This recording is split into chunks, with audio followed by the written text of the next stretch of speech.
RS brothers లో ఆషాఢం KG sale మళ్ళీ మొదలైంది. మరెన్నో క్రేజీ ఆఫర్స్ ఖైదీ చేయండి ఆర్ఎస్ బ్రదర్స్.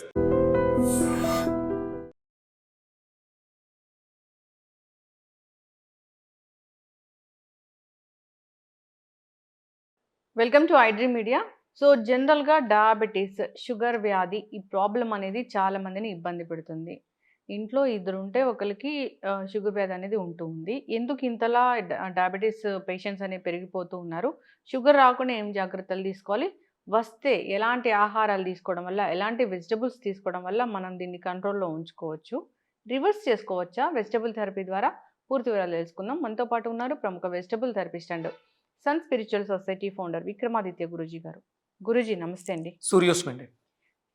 గురుగారు, జనరల్గానే షుగర్ పేషెంట్స్ చాలా మంది ఉన్నారు.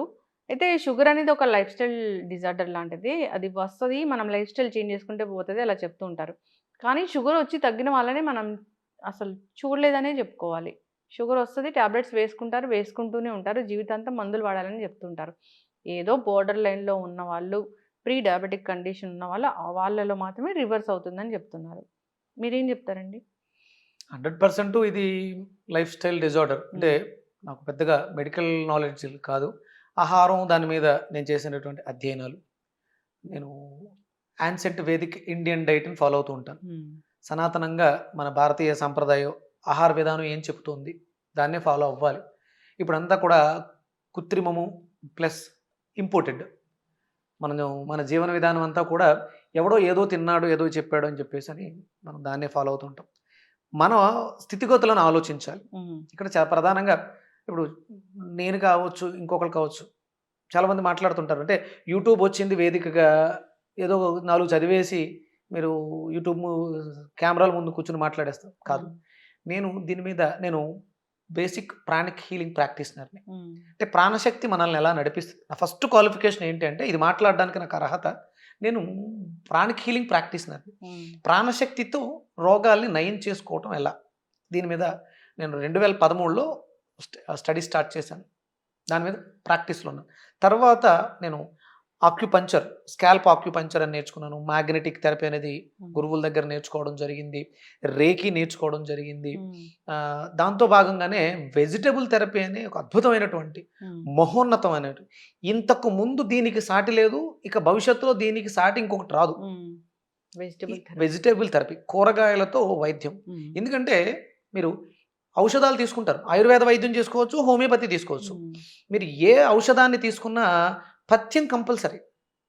మీరు పథ్యం చేయకుండా, పథ్యము అంటే అపక్వం, అంటే శరీరానికి పడని పదార్థాన్ని తీసుకుని మనం ఎన్ని రకాల మందులు వాడినా రోగం నయం అవ్వదు. ప్రధానమైనటువంటి వ్యవస్థ ఇది. పథ్యము అనే దాన్ని పాటించాలి. ఇది మనం ఏది తీసుకున్నా, ఆహారపు ఔషధాలుగా ఏది తీసుకున్నా, ఆహారం అనేది నియంత్రణలో ఉంటేనే ఆ ఔషధం మన మీద ప్రభావాన్ని చూపిస్తుంది. అందుకని దీనికి సాటి ఇంకొకటి ఇంతకు ముందు లేదు, భవిష్యత్తులో రాదు. దాని మీద నేను ఇప్పుడు పిహెచ్డి చేస్తున్నాను. నా అర్హత మాట్లాడడానికి. అంటే డయాబెటీస్ మనం ప్రధానంగా తీసుకుంటే అరుగుదల వ్యవస్థ చెడిపోవడమే దీనికి ప్రధానమైనటువంటి కారణం. నేను మీవే చాలా ఎపిసోడ్లు చూసాను. చాలామంది ఆయుర్వేదిక్ డాక్టర్లతో మీరు మాట్లాడారు. వాళ్ళందరూ చెప్పింది ఒకటే, జీర్ణ వ్యవస్థ చెడిపోవటమే దీనికి ప్రధానమైనటువంటి కారణం. నేను చదివినట్లో, నేను చదువుతున్నట్లో కూడా జీర్ణ వ్యవస్థని మెరుగుపరుచుకోండి. ఇప్పుడు మిల్లెట్స్ అని రకరకాల చెప్పేస్తున్నాం. మిల్లెట్స్ పండిన సమయంలో భారతదేశంలో ఆ వ్యవస్థ అంతా కూడా ఆ పంటలు పండే సమయంలో అప్పుడున్నటువంటి మనుషులు వాళ్ళ జీవన విధానం వేరు. అప్పుడు మనుషుల యొక్క శరీరం సైజు పెద్దది, వాళ్ళు చేసే పనులు వేరు, ఎక్కడికి వెళ్ళినా నడిచి వెళ్ళేవారు. అప్పుడు మిల్లెట్స్ తింటే పని చేస్తాయి. ఇప్పుడు నేను కూర్చొని పని చేసే జాబ్ నాది, నేను మిల్లెట్స్ తింటే నాకెందుకు పని చేస్తాయి? నేను మారిపోయాను, నా జీర్ణ వ్యవస్థ చెడిపోయింది. చెడిపోయిన జీర్ణ వ్యవస్థను పెట్టుకుని మిల్లెట్లు అద్భుతం ఔషధం అని మనం ఎలా మాట్లాడగలం? అలా క్వాంటిటీ ఎంత తినాలి, ఏం తినాలి అనే అవగాహన పోతుంది. ఇక్కడ మనకి బీరకాయ పనిచేస్తుందమ్మా. డయాబెటీస్ అనే దానికి బీరకాయ పనిచేస్తుంది. ఇది అప్పుడు ఉంది, ఇప్పుడు ఉంది. మనుషులు మారాం, మన వ్యవస్థలు మారినాయి. అప్పుడు దాన్ని ప్రాసెస్ చేసుకుని తినేవాళ్ళు. ఇప్పుడు దీన్ని మనం ఔషధంగా తీసేసుకుంటున్నాం. ఆహారాన్నే వండితే ఆహారం అవుతుంది, వండకుండా తీసుకుంటే అది ఔషధం అవుతుంది. ఆ డెన్సిటీలో ఎక్కడ మార్పు రాల, అది జీర్ణ వ్యవస్థకి ఎలాంటి ఇబ్బంది పెట్టదు, మార్చుకోవడానికి అద్భుతమైనటువంటి ఔషధం. అంటే మన ఆహారపు అలవాట్లు, మన జీవన విధానం ప్రధానం. ఇక్కడ జీవన విధానాన్ని మార్చుకుంటూ, అంటే సూర్యోదయానికి పూర్వం నిద్ర లేవాలి ఫస్ట్. ఈ డయాబెటీస్ వ్యాధుల బయట పడాలి, మీరు వాడుతున్న ఔషధాలు మీకు పనిచేయాలంటే ముందు మీ జీర్ణక్రియని మెరుగుపరుచుకోవాలి. జీర్ణక్రియ మెరుగుపరుచుకోవడానికి ముందు ఒక క్రియ ఉంది. సూర్యోదయానికి పూర్వం 3 to 4:30 ఊపిరితిత్తులు పనిచేయాలి, ప్రాణాయామం చేయాలి. తర్వాత లోపల ఉన్న చెత్త బయటికి గెంటపడాలి, ఎలిమినేషన్, లార్జ్ ఇంటెస్టైన్ సైడ్. ఆ తర్వాత మీరు తీసుకునే ఆహారం జీర్ణ వ్యవస్థను మెరుగుపరచడానికి అవకాశం ఉంటుంది. మీరు 7 గంటలకు లెగిసి 6 గంటలకు లెగిసి ఎలిమినేషన్ చేయకుండా కడుపులో చెత్తను పెట్టుకుని డయాబెటీస్ తగ్గించుకోవాలంటే ఇంపాసిబుల్. అలాగే night lifes, cooker wifes, night food తినడం తప్పు, కుక్కర్లో వండుకుని తినడం తప్పు. ఇవి మాననంత వరకు డయాబెటీస్ తగ్గదు. అంటే కుక్కర్లో అసలు వండుకోకూడదు అసలు. అంటే ప్రెషర్ కుక్కర్, అల్యూమినియం బాండీస్ ఇవి మనవి కాదు, మనకి కాదు. మట్టి కుండలు లేదు, మట్టి కుండలు పగిలిపోతేనే కుదరదు. కనీసం స్టీల్, మనకి దానివల్ల లాభం లేదు, నష్టం లేదు. పదార్థాలు ఏమైనా ఉంటే పోషకాలు అవి మనకు ఉపయోగపడతాయి అంతే. అది కూడా సూర్యాస్తమైన తర్వాత ఎలాంటి ఆహారాన్ని తీసుకోకూడదు, తినదగినది ఏదీ లేదు. సూర్యాస్తమైన తర్వాత తాగాలి, పానం చేయాలి అంతే. మధ్యాహ్నం భోజనం చేయాలి, ఉదయం ఫలాహారం. ఫలహారం అంటే టిఫిన్ కాదు, ఫల ఆహారము, పళ్ళు, సీజనల్గా వచ్చే ఫ్రూట్స్, వీటిల్నే తినాలి. మధ్యాహ్నం సాత్వికమైనటువంటి ఆహారాన్ని, ఆ ప్రాసెస్ అంటే విపరీతమైన ప్రాసెస్ చేస్తే మళ్ళీ అది రజోగుణంగా మారిపోతుంది. తక్కువ ప్రాసెస్ చేయాలి, తేలికగా జీర్ణం అవ్వడానికి అనుగుగా. అది శుభ్రంగా కడుపు నిండా. ఇప్పుడున్నటువంటి జనరేషన్కి తేలికగా జీర్ణం అవ్వాలంటే మిల్లెట్స్ ఇలాంటివి మనకు అంత ఈజీగా డైజెస్ట్ అవ్వవు. ఎందుకంటే మనకు అంత పెద్ద శారీరక శ్రమ లేదు. కాబట్టి తేలికగా జీర్ణం అన్నమే, బియ్యమే అవుతాయి. తక్కువ పాలిసి పెట్టుకుని అన్నం తక్కువగా పెట్టుకుని నెంబర్ ఆఫ్ ఐటమ్స్, కూరలు, కర్రీస్ ఇవి పెట్టుకోవాలి. డయాబెటీస్తో ఎవరైతే బాధపడుతున్నారో కందిపప్పుని, మినప్పప్పుని అవాయిడ్ చేయాలి. ఎందుకంటే అందులో హై ప్రోటీన్ మీకు ఎక్సెస్ ఇన్సులిన్గా మారుతుంది. ఎక్సెస్ ప్రోటీన్ ఇన్సులిన్ అవుతుందని డాక్టర్లు కూడా చెప్తున్నారు. మీరు చేస్తున్న పనికి మీకు ఎంత ప్రోటీన్ అవసరం అది మాత్రమే తీసుకోవాలి.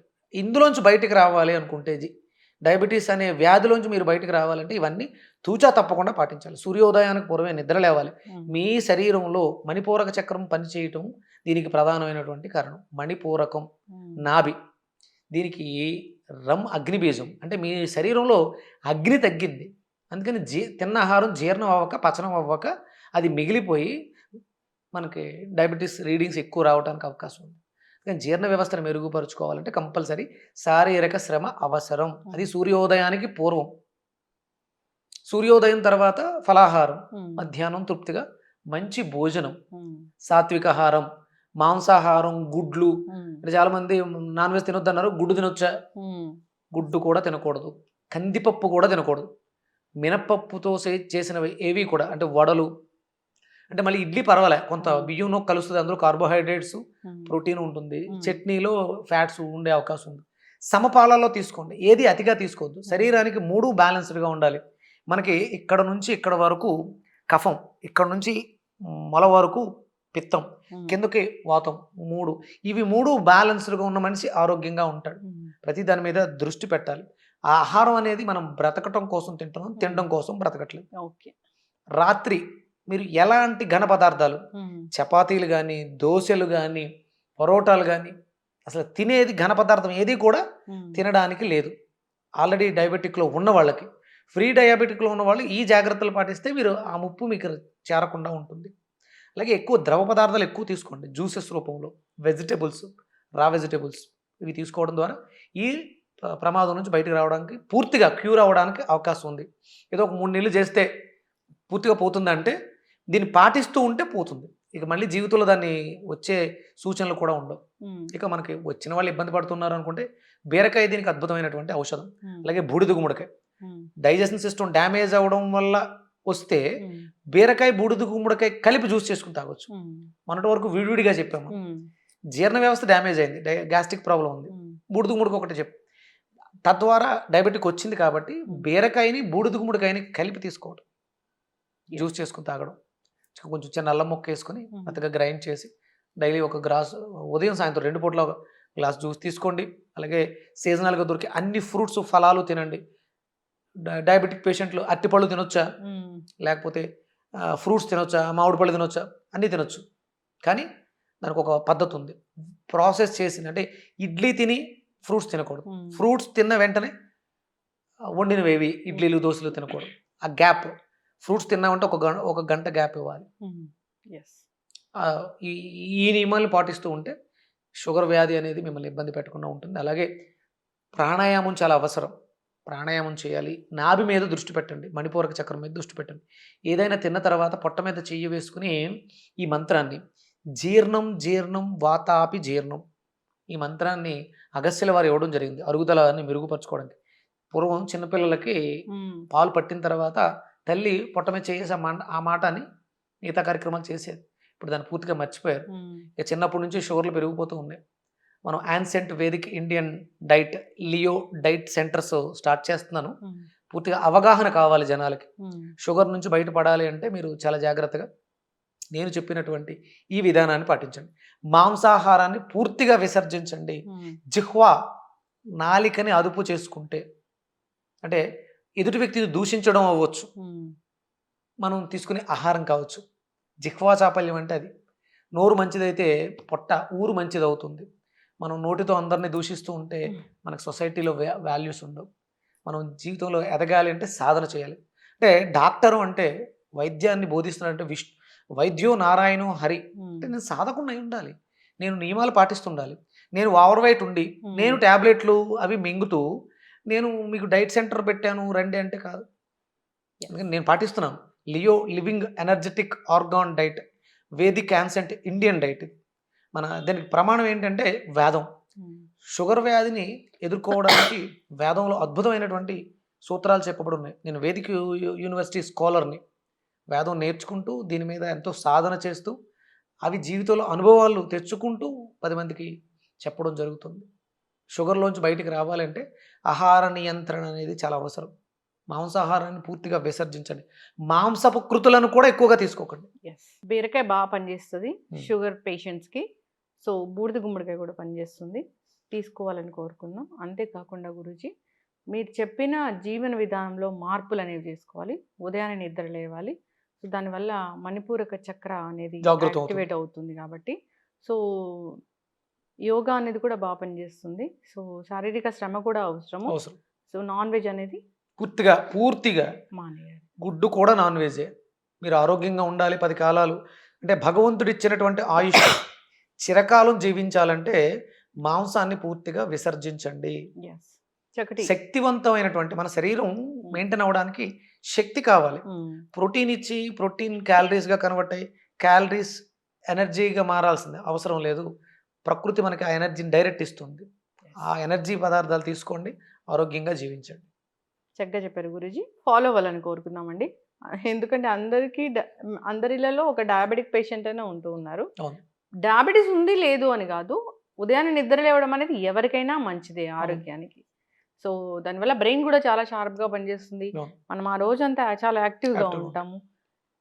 ట్రై చేయడానికే చాలా కష్టం. అంటే ఇన్ ద సెన్స్ ఇది ఎప్పుడు వస్తుంది అంటే అమ్మా, పొద్దుట ఎందుకు మెలకు రావట్లేదు అంటే ఆఫ్టర్ 7 తింటున్నాం.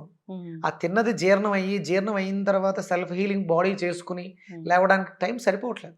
అందుకని నైట్ ఎప్పుడైతే మీరు ఫుడ్ మానేసారో ఆటోమేటిక్గా మీరు 4:30-5 గంటలకు మెలకు వస్తుంది, వచ్చి తీరుతుంది. అది ఫాలో అవ్వాలని కోరుకుందాం గురువు గారు. చక్కటి ఇన్ఫర్మేషన్ అండి. ధన్యవాదాలు. సూర్యోస్మితల్లి.